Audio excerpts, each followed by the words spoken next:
Tasmanian government businesses are about to enter a new era of increased scrutiny.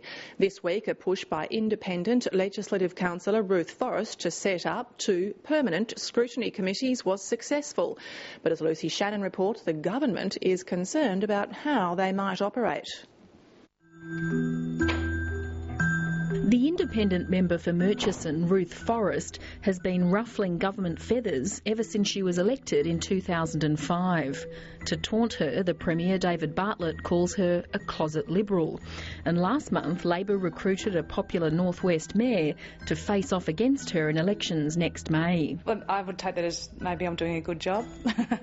Her latest move is unlikely to win her any new friends in government. Ms Forrest wants 2 permanent upper house committees set up to boost government scrutiny. The Labor government, before the last election, made it very clear they were wanting to be open and transparent, and that it means being willing to be scrutinised at any level. The committees would run for the life of the Parliament and could be convened within days. They'd be able to call upon heads of government businesses or departments much more frequently for questioning. I believe it's appropriate that the Parliament is keeping an eye on what's happening on the behalf of the people of Tasmania. At the moment, Legislative councillors can establish a select committee to look into a particular matter, such as last year's Committee on Ethical Conduct. But it can be a time-consuming process.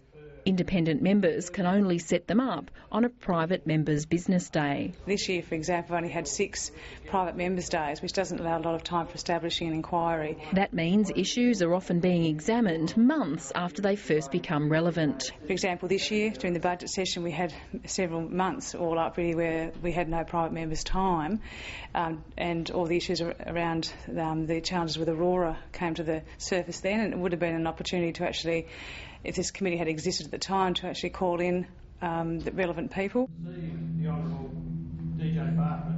Despite the timeframes, the amount of scrutiny taking place in the upper house has increased dramatically in the past decade. 10 years ago, 1 select committee a year was normal.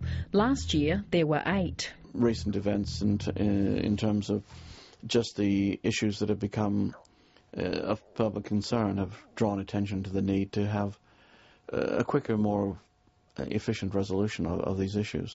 This may be inconvenient at times for government, but on the other hand, it does help to keep everyone on their toes, and it's allowing the upper house, in fact, to do its job more efficiently. Government businesses represent about half of all of Tasmania's assets and liabilities. Given that, Ruth Forrest believes the amount of time set aside to scrutinise their performance is woefully inadequate. It's once a year in December, more than 6 months after their annual reports have been, or their financial year is closed. We're looking at information significantly out of date potentially. So, and we only get 2 or 3 hours, depending on which GBE it is, to actually undertake that scrutiny. And it doesn't actually give the opportunity to test some of the things that you've been told. We have to wait another 2 years, effectively, before our house gets that GBE back again. Last year, the government put its betting business, Tote Tasmania, on the market. Ruth Forrest says the legislation was rushed through the upper house and members were in the dark on some crucial matters. It would have been helpful to have a bit more information about the value of the company, the profitability that was expected, their forward estimates. A buyer couldn't be found, so nearly a year later, the profitable business was taken off the market. We can tell that the upper house has had to fix up hasty legislation because a fair share of the amendments that come through to amend legislation come from the government side, which means that they've had second thoughts or they've had further information or whatever.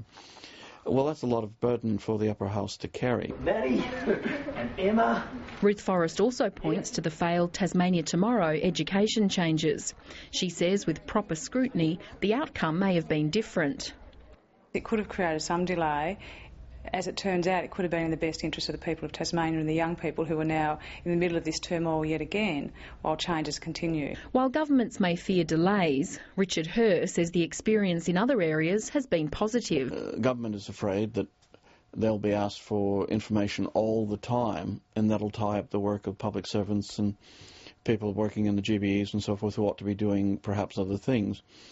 But once, as we've seen in the jurisdictions, once the bureaucracy gets used to the process, it doesn't really impact on them very much at all. I thank the honourable member for his question. It could also provide benefits to a government struggling with a PR problem. It becomes something that governments can use to scotch rumours, to authoritatively and independently verify that what they're doing is indeed entirely in the public interest as they would wish it to be.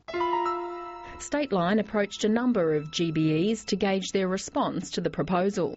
In a statement, Aurora Energy said it welcomes public and parliamentary scrutiny, but that the current processes are comprehensive and are also resource intensive. Forestry Tasmania's statement said scrutiny was already pretty much on a daily basis. And while it doesn't have any real concerns about a permanent committee, perhaps the Parliament might first consider the mechanisms that are already in place. Hydro Tasmania said it welcomes scrutiny, but that adding a further layer would seem unnecessary. The government businesses might be cautious because they've been copping it from all directions lately. The outgoing Treasury head, Don Challen, is scathing about their performances.